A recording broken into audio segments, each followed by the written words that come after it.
Ana Santi Mateo, estudiante de Tecnología Química Industrial, con un fuerte interés en las ciencias aplicadas, la biotecnología y la bioingeniería. Además, apasionada por la investigación, la innovación y la inclusión en el ámbito científico. Posee una vasta experiencia en proyectos de laboratorio, voluntariados educativos y eventos de tecnología y ciencia. Además, se destaca por su pensamiento lógico-matemático, atención al detalle y habilidades analíticas. Cabe resaltar que posee una profunda pasión por las artes y la filosofía, integrando creatividad y pensamiento crítico en su desarrollo académico y profesional.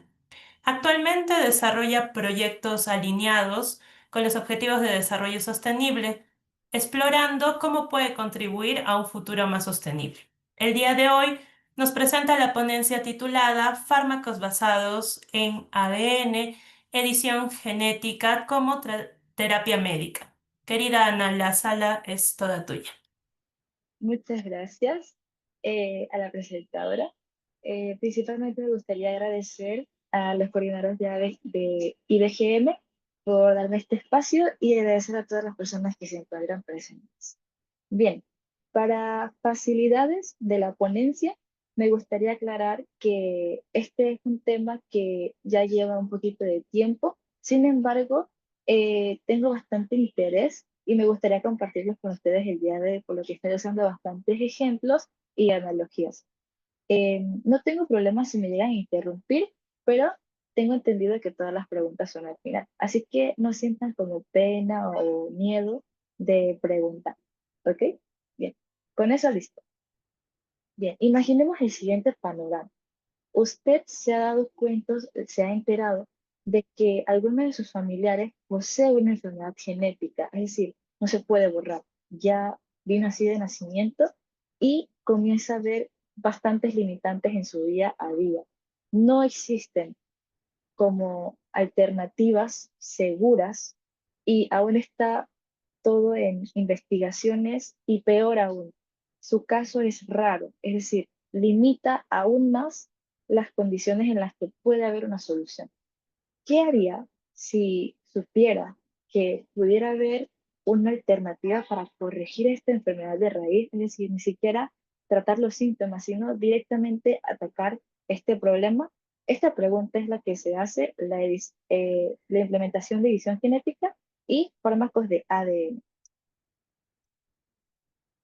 Entonces, para poder entender cómo sucedió todo esto, tenemos que comenzar desde el punto de partida. ¿Qué es el ADN? El ADN tenemos entendido que es como un libro que tiene todas las instrucciones para que los seres vivos puedan funcionar y puedan desarrollarse debido a estos pilares intrínsecos que se heredan de los padres. Tenemos entendido que el ADN es como una escalera que se enrolla a sí misma, tiene doble hélice y también posee escalones, es decir, peldaños dentro de los cuales se encuentran los nucleótidos unidos por puentes de hidrógeno. Cada nucleótido es diferente, pero hay un patrón. Es decir, la adenina, la A, se une con la T. Fácil de recordar, ¿no es así? Al igual que la C con la G. Estos tipos de combinaciones crean el código, crean el mensaje específico para cada una de las funciones de nuestro cuerpo, tanto de la sangre, glóbulos rojos, proteínas, enzimas, cada uno tiene que participar, tiene que funcionar de manera correcta para que no haya un desastre dentro de nosotros. Es aquí donde empieza lo que es verdaderamente fundamental, las funciones del ADN. Si bien almacena información genética, también esta información genética podría estar errónea en ciertos casos o podría tener mutaciones, por lo que al replicarse, como es el punto 2, replicarse para transmitir la información, sus tipos de genes podrían serles hereditarios a sus hijos y podría ser un desencadenamiento de enfermedades bastante raras de encontrar que podría llevar a cabo o podría, pues, por forma, eh, o sea, sin previo aviso, ocurrirle a toda su familia. Entonces, ¿qué también hace el ADN? Codifica proteínas esenciales. Estos son importantes, ya que no solamente son las proteínas, sino que también como sabemos, el ser humano posee también bastantes hormonas, que cada una se encarga del crecimiento, de poder procesar, en el caso de las proteínas, poder procesar alimentos que nos ayudan para nuestro crecimiento y para nuestro desarrollo. También nos ayudan con el metabolismo celular y también es el caso siguiente, la pregunta, ¿qué pasa si hay errores en el ADN? ¿Y cómo hacemos para evitarlo? Directamente no se puede evitar, no se puede controlar. ¿Por qué? Porque eso ocurre desde nuestras tempranas etapas de la vida. Cuando el ADN tiene errores, cambia un nucleótido por otro, eh, pasó que un nucleótido específico se suprimió, entonces se corrió toda la cadena de ADN, pasa que un nucleótido se adherió erróneamente a la cadena de ADN. Todos estos tipos de problemas pueden pasar. Entonces, para poder entender mejor cómo suceden las mutaciones, tenemos que estar seguros y recordar un poco algunas clases de biología. En este caso, tengo un video que puede ayudarnos a imaginarnos mejor cómo sería el proceso de replicación del ADN para la fabricación o síntesis de proteínas.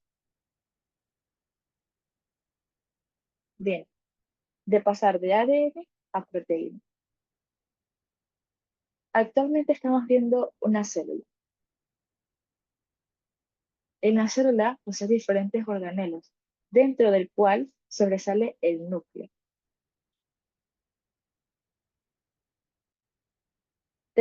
Los seres humanos tenemos 23 pares de cromosomas, dentro de los cuales se despliega la cromatina. Y los histones, que también son proteínas, ayudan a mantener el orden, no sé si lo pueden lograr a ver, es como una trenza para que se pueda formar la forma del cromosoma. Entonces, aquí en cada uno de los histones está enrollado el ADN. Al segmento de ADN se les llama genes.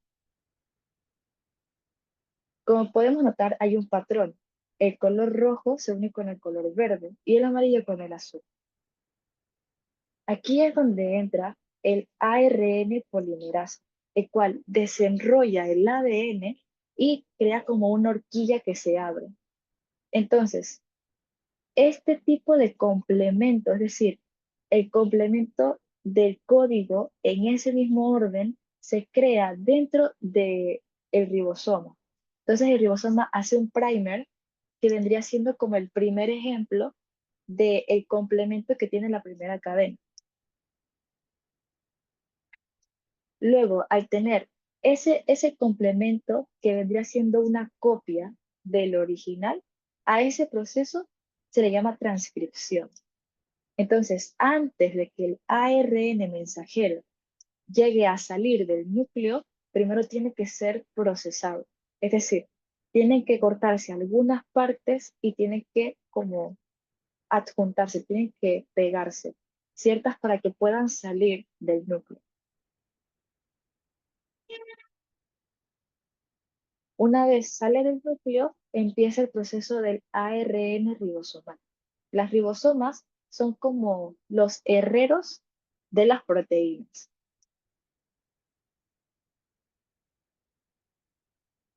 Entonces, el ARN mensajero se adhiere a un ribosoma y este también participa el ARN de traducción, que vendría siendo esta llave azul. En el principio posee un aminoácido que va a ser complementario al codón que se encuentra en la parte subyacente. ¿Qué es un codón? Un codón es el conjunto de tres nucleótidos en el siguiente orden.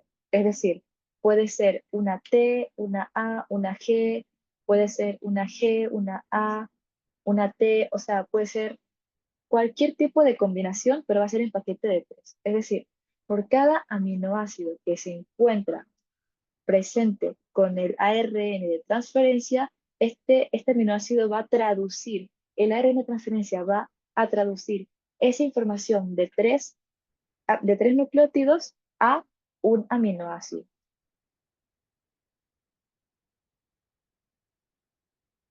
Entonces, esto es muy importante porque el codón tiene que ser complementario siempre. Tiene que ser siempre C con la G, la A con la U. Y se van a preguntar, ¿de dónde ha llegado la U? ¿De dónde ha llegado el uracilo? El uracilo en el ARN, lo que pasa es que no tiene esa combinación que puede producir la timina, es decir, no tiene la timina, pero el uracilo es equivalente a la timina, por eso es que siempre se une a la adenina. Entonces, aquí también se unen entre ellos el ARN de transferencia. ¿Por qué? Porque lo importante aquí es saber cuál es el orden de las proteínas, cuál es el orden en que se va a formar, cuál va a ser la cadena de aminoácidos correcto. El ARN mensajero solamente está para mandar esa información. Lo que realmente importa es esta pulsera morada que luego de terminar, cuando llegue al último codón, que hay tres codones de terminación, cuando ya no hay más, cuando ya no hay más información que traducir, este se pliega y forma una proteína. Esta proteína va a tener la información necesaria dentro del complejo de aminoácidos y la proteína ya va a saber cuál va a ser su función específica, parecida a las enzimas. Muy bien. Teniendo esto claro, vamos a ver cómo funciona exactamente la parte en que un aminoácido codifica un codón específico. Bien, los aminoácidos, los seres humanos tenemos 20 aminoácidos. Entonces, este tipo de complejo, ¿cómo se leería? Bueno, empezamos por el más grande, tiene que ser de un orden de izquierda a derecha. Entonces, podemos empezar, por ejemplo, la combinación uracilo, citosina, uracilo. Ese codón, ese codón lo codifica el aminoácido serina. Entonces, vamos a ver las mutaciones. ¿Cómo uno sabe que es una mutación? Mutaciones puntuales, también conocidas como mutaciones silenciosas, es cuando un nucleótido, su letra cambia. Sin embargo, a la serie de aminoácidos, su aminoácido que codifica también codifica ese cambio. Es decir, es una mutación que no infringe en el orden, en el tipo de aminoácido que ya fue codificado. Es decir, si digamos que por alguna razón el uracilo digamos que la citosina va a este orden y la letra A, la última letra, ha cambiado a a la letra G, entonces no habría problema porque aún el aminoácido serina todavía codifica para ese aminoácido, entonces no habría un problema en la síntesis de proteína. Lo que sí sería un problema es que mencionamos citosina, uracilo, adenina. Ya sí hay un problema. Eh, Esto sería otro caso en el que cambiaran los tres, en el que directamente el ARN de transferencia, digo, el ARN de traducción se equivoca. Entonces, esto no puede pasar. ¿Por qué? Porque el aminoácido tiene una información. Es, por ejemplo, es como tener un reloj. Este reloj indica la hora. Entonces hay hora para levantarse, hora para comer, hora para dormir, pero resulta que ahora a las 6 de la mañana es hora de planchar la ropa para las 6 de la mañana quiero entrar al trabajo, no hay tiempo, entonces directamente no tiene sentido. En las mutaciones puntuales ocurre esto. Sin embargo, no hay un problema como tal en la síntesis de la proteína. O sea, esto es lo que importa, esto es lo que importa mucho más que el ARN mensajero. ¿Qué sucede con las mutaciones de cambio de sentido? Aquí ocurre algo interesante, porque aquí cambia tanto el nucleótido de adenina, cambia a citosina. Entonces, la combinación del codón UCC ya no va a ser la combinación de UCC, sería la serina casualmente, pero antes era UAC, es decir, UAC sería la tirosina. Es decir, cambia el aminoácido, cambia el nucleótido, cambia el aminoácido, ahora va a haber un problema en la proteína, va a haber un problema puntual en la proteína en el que cierta información no encaje. Entonces, pasando a la mutación sin sentido. Esta es una de las mutaciones que personalmente me ha dejado pensando más, porque ocurre también en el proceso de traducción. Es decir, cuando se están teniendo las bolitas que vimos de aminoácidos, hay una combinación de nucleótidos que directamente le dice que hay que parar. O sea, el ribosoma entiende esa señal prematura que hay que cortar la cadena de aminoácidos, quedando, quedando un pequeño segmento de aminoácidos que no llega a formar una proteína, no llega a ser tan complejo, no llega a tener las funciones que debería tener, la información que debería codificar. Entonces, sabiendo cuál es el problema, dónde se origina, ¿cómo logramos tener una alternativa para ello? ¿Cómo se usan los genes en la medicina y no como vacunas? Aquí es importante aclarar que existen vacunas de ADN, existen fármacos de ADN y existe edición de ADN. Tienen similitudes, pero los tres no son iguales. Depende del proceso que se haga. Por lo menos, cuando se usan genes en la medicina, se refiere a enviar una instrucción genética directa a las células para poder solucionar un problema que ya viene de origen. Es decir, a diferencia de las vacunas, los fármacos de ADN actúan como una herramienta que reemplaza, que repara lo que ya está roto, por así decirlo. Vamos a ver un ejemplo mejor. Tenemos terapia genética. La terapia genética, en este caso, vendría siendo agregar genes. Imaginemos que estamos en una fábrica. En esa fábrica tenemos a 5 personas trabajando arduamente en una compañía que es multinacional. Esas 5 personas que se encuentran en Estados Unidos, vamos a poner, esas personas de las 5, 3 trabajan bien, pero los otros 2 trabajadores no hacen algo por ello. O sea, a veces molestan a los otros compañeros, no hacen su trabajo, no trabajan bien en general. Entonces el jefe lo que hace es que en vez de despedirlos, agrega a 10 personas que sí sepan cómo se usa cada máquina, que sean proactivos, que sean organizados, que sean hechos para el trabajo y los coloca en esa misma fábrica. Si bien no ha alterado los, el personal que se encontraba dentro, ha habido un avance, porque ahora, si esas 2 personas no trabajan, van a tener a otras 4 personas que podrían hacer ese trabajo. Es decir, no interviene con el correcto funcionamiento, no interviene con cuántas personas hay. Así pasa con los genes. En nuestro ADN, por lo menos en los fármacos de ADN, lo que se hace es que se intenta introducir información correcta para que se use esos genes en vez de los genes que ya venimos con, o sea, en los genes de origen que de por sí ya vienen defectuosos o que bloquean algo o que tienen información errónea. Bien, en oligonucleótidos. Los oligonucleótidos sirven más bien como de bloqueo. Son genes que uno se inserta, por así decirlo, y estos genes bloquean los genes que no trabajan bien. Directamente es como si tuviéramos 2 guardaespaldas por cada persona que no trabaja y que esos guardaespaldas mantengan a esa persona que no trabaja en un lugar seguro, en un lugar donde no puede dañar a los demás, por así decirlo. También tenemos el método CRISPR. El método CRISPR es uno de los más interesantes porque trata directamente de la edición genética. O sea, aquí no se agrega más genes, no se agrega más información. Aquí se edita per se lo que tienes.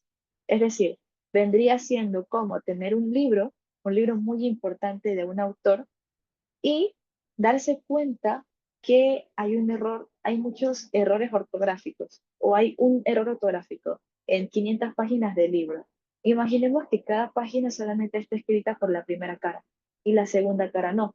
Entonces vemos un problema eh, de ortografía y lo corregimos. ¿Cómo podríamos corregirlo? Ok, aquí. Luego iremos atrás, la comparativa de ambas. El método CRISPR se dio primeramente en bacterias.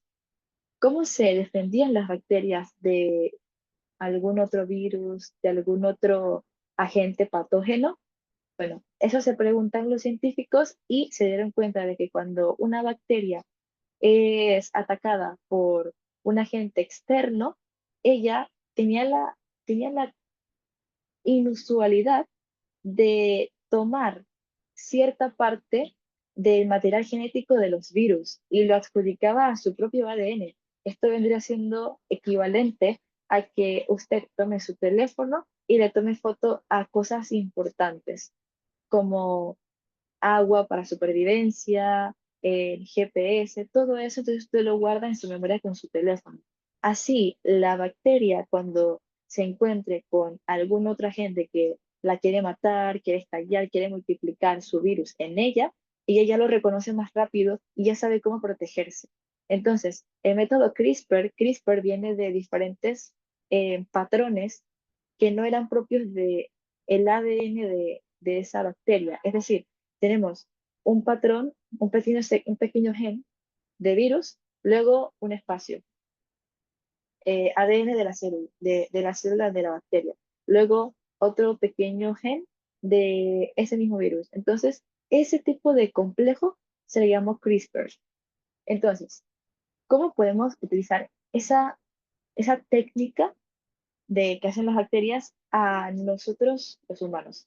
Bueno, también se preguntaron eso de científicos y utilizaron em, un pequeño estilo más sofisticado de poder saber cuándo en el ADN hay algún tipo de error, hay algún tipo de daño que tiene que ser corregido. Entonces, siendo esto el método CRISPR-Cas9 exactamente, vendrían siendo tijeras moleculares que son capaces de cortar el ADN y son capaces de cortarlo, tomar esa parte que no sirve y juntarlo, o también son capaces de cortarlo, de tomar aquella parte que no funciona, por así decirlo, que está dañada, y colocar un ribosoma que pueda corregir ese patrón, que pueda ser el puente entre ambos segmentos que han sido cortados. Para eso se usa la enzima Cas9 que se encarga pues, de este proceso. Entonces, ¿qué aplicaciones tiene? Tiene aplicaciones en enfermedades como la anemia falciforme y la beta-talasemia. Esto generalmente se hace en laboratorio, es decir, se toman células madres del paciente, se va a un laboratorio, se hace el método CRISPR fuera del paciente para que no sea invasivo. Y como son células madres que se han corregido, las células madre tienen la cualidad de que se pueden multiplicar más rápido, o sea, se pueden multiplicar fácilmente. Entonces, al tener esta solución, esta alternativa que puede ayudar al paciente, lo colocan nuevamente en su cuerpo y así va a tener células que, si bien vienen desde el origen con un problema, también va a tener células que se van a multiplicar rápidamente y que pueden corregir en, en más cantidad el, el medicamento que debería tener el paciente para que esa enfermedad se vaya disminuyendo o por lo menos para que vaya avanzando progresivamente. Entonces, ¿qué sucede? El método CRISPR es personalizado, porque cada uno de nosotros somos personas diferentes, nuestro ADN es diferente, nuestras características lo son. Entonces, como tal, esto lo que promueve es, eh, o sea, promueve tener una metodología diferente, que no siempre se use lo convencional, lo que es pues más común, sino que aunque sea algo raro de encontrar, eso también puede tener una solución. Entonces, haciendo la comparativa entre la terapia génica y la edición génica, en primer lugar, la terapia génica, como ya mencionamos, no altera el ADN, simplemente agregas más información. Bien, es menos precisa, pero es más simple y en cierto modo es más segura que la edición génica, el método CRISPR. ¿Por qué? Porque estás modificando el ADN desde el origen. Ese ADN, siendo pues bastante positivos, es mucha más precisa y pero puede tener otros riesgos, que esa es la parte no tan positiva, es la parte negativa, en donde si llegas a tener un error en- al cortar con las tijeras o la enzima no se logra dar cuenta de algo, ese error puede ser peor que el que la persona ya tenía e incluso puede heredarse a sus hijos o ser como un tipo de gen recesivo. Entonces, se puede ir propagando por diferentes generaciones y en caso tal podría tocarle de nuevo a alguien de a alguien de tu familia. Entonces, eso es pues lo peligroso, básicamente del método CRISPR. Por eso es que hay que ser, pues, hay que tocar este tema con pinzas. Entonces, ya tenemos las alternativas. ¿Cómo nos aseguramos que estos genes con la información correcta lleguen al lugar donde tienen que llegar? Imaginemos que tomamos una pastilla. Bueno, esta pastilla, por ejemplo, el ibuprofeno, que nos duele la cabeza, o el acetaminofén también. Nos tomamos una pastilla, tomamos agua, por X o Y motivo, después de 2 horas hace efecto, después de 1 hora hace efecto. Pero ¿qué ocurre si nosotros comemos algo en ese transcurso? Puede que la pastilla, el 40% no haya sido de efectividad porque reaccionó con lo que hayamos comido, con nuestro jugo gástrico, algo parecido, y lo demás de la pastilla sí logró funcionar. Es decir, se pierde material. Entonces, ¿cómo podemos asegurarnos de que genes, o sea, a un nivel micro, a un nivel nano, pueda llegar al lugar donde tiene que hacer su función? Bien, ahí es donde entra el delivery genético, es decir, un sistema que permite transportar los genes corregidos o herramientas como CRISPR al lugar exacto donde tienen que ir del cuerpo. Entonces, imaginemos que son como camiones de reparto. Hay dos tipos. El primer tipo de transporte vendría siendo nanopartículas lipídicas, que vendrían siendo burbujas de grasa que aseguran que el material genético se mantenga dentro y que llegue a las células. La otra forma es hacer virus que sean inofensivos y que lleven la correcta función que tienen que hacer los genes que no están haciendo bien su funcionamiento en nuestro ADN, que vayan y que lleguen al paciente.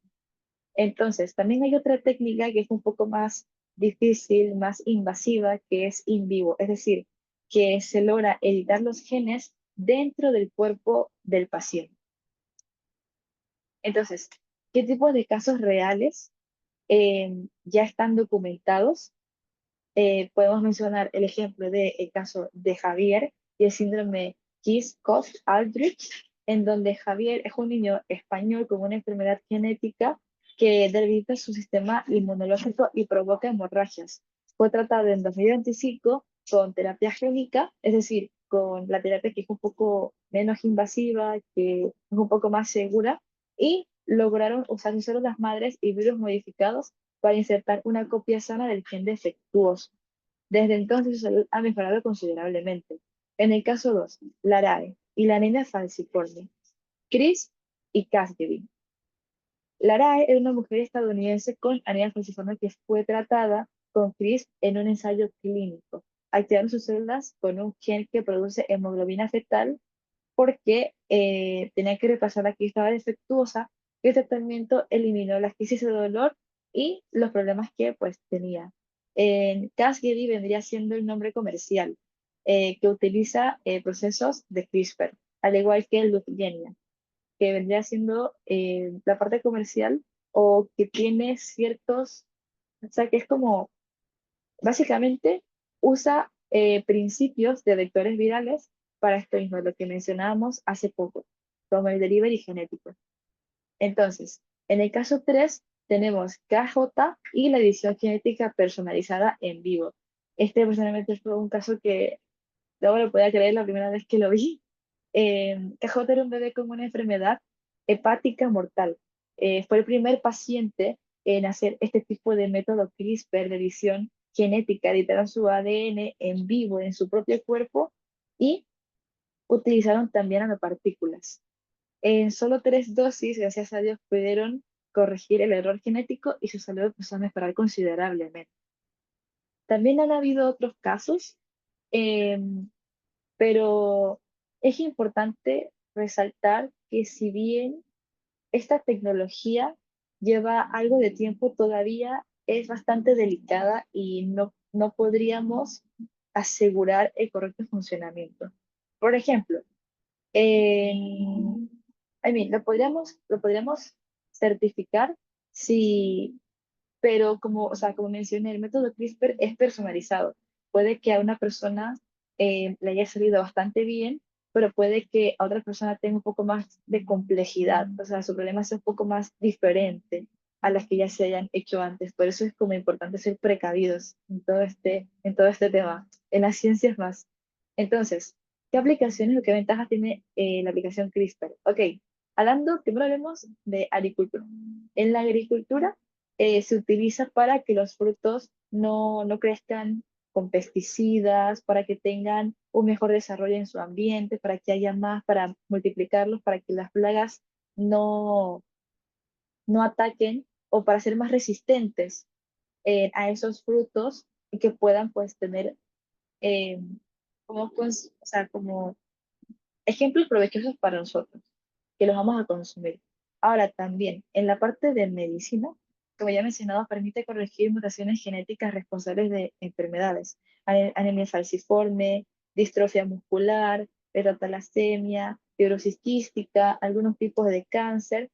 Un ejemplo de eso fue la aprobación en 2023 de, de Casgevy y Lyfgenia para tratar la anemia falciforme en pacientes mayores de 12 años. Esto se dio en Estados Unidos, Reino Unido.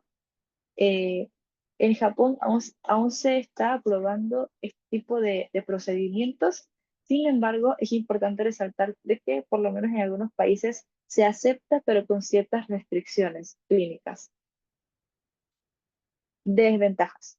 Esta es la parte importante.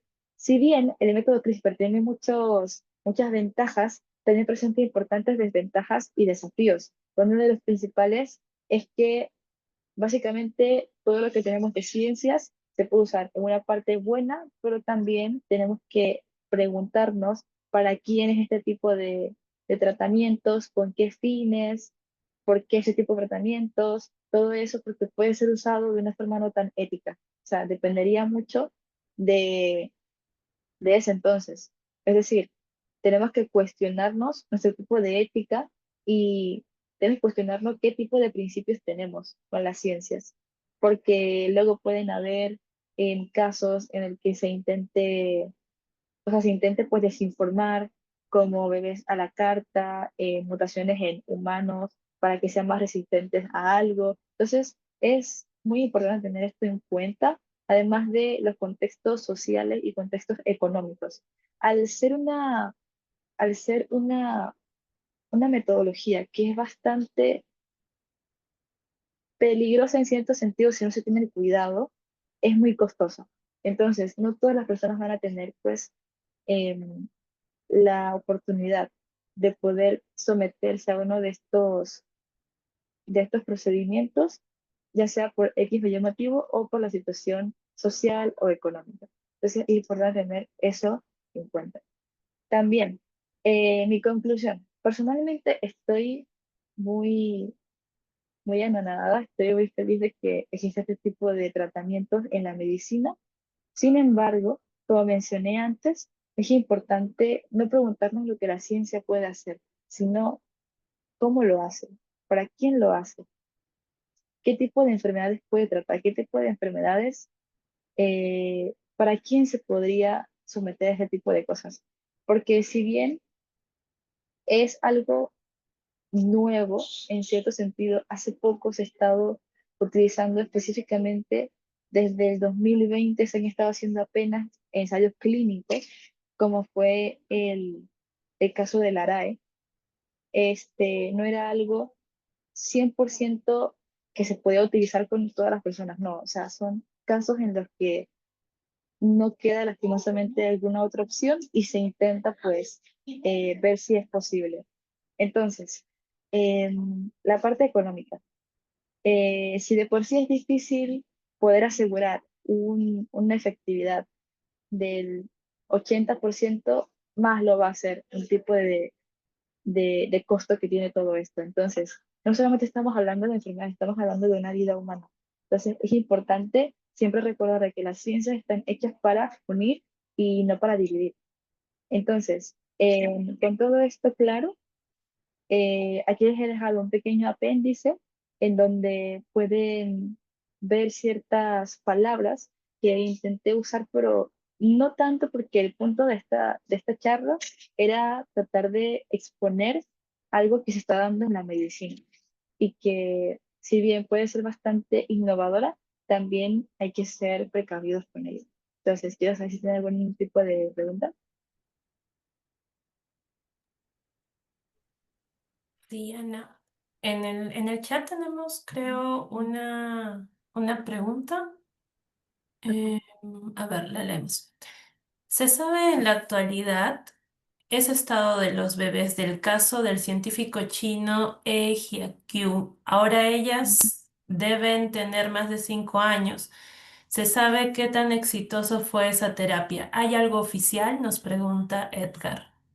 Ok, según lo que tengo entendido, cuando él explicó ese caso, eh, la verdad es que casi nadie, ni siquiera la universidad conocida, que le estaba haciendo este tipo de experimentos con recién nacidas, que eso es a lo que me refiero con el tipo de ética. Tengo entendido que no volvió a esa conferencia internacional donde había explicado su tema y personalmente me daría miedo pensar en lo peor, pero tomando en cuenta que no ha dado señales de que no ha mencionado avances y de que las niñas pues sigan hoy con nosotros, la verdad es que me da mucho miedo. No he podido encontrar información acerca de eso, pero sí tengo conocimiento de que lo que hice fue demasiado peligroso y demasiado personalmente inhumano. No es posible hacer eso. E inclusive, ese tipo de experimentos podría afectar a la herencia de las niñas. Si no las afecta a ellas, esperemos que no, puede afectar a cómo está, si de por sí estaban más o menos, es posible que ahora estén peor y que ahora eso tenga que ver con su ADN per se, o sea, ya puede heredarse. Entonces, ese tipo de temas, de verdad, no debería, ese tipo de personas no deberían estar en ciencias, personalmente. No sé, no se concluyó nada, la verdad. Él dio sus resultados, pero luego de ahí se le empezó a preguntar, se le empezó a cuestionar y no quiso verle nada. Muchas gracias, Ana. Tenemos otra pregunta de Smith. ¿Con las terapias genéticas se tendría que llevar un tratamiento continuo? Y nos continúa la pregunta, ya que las células se renuevan o la terapia génica se centra en las células madre. Ok, la terapia genética, por ejemplo, en el método CRISPR, sí se centra en las células madres porque es como más sencillo de llevar a cabo. Es como educar a un niño para que ese niño posteriormente le hable a toda su comunidad de lo que ha aprendido. Es un poco más sencillo en esa parte. En la terapia genética, directamente afecta a ciertos genes que no hacen bien sus funciones. Entonces, tratando de responder tu pregunta, te diría de que las células que han sido afectadas de manera correcta podrían participar en el correcto funcionamiento. Sin embargo, aquellas que no ha podido llegar el medicamento, tendría que ser un poco más, o sea, tendría que, ok, ¿puedo pasar un momento? ¿Cómo lo digo? Em,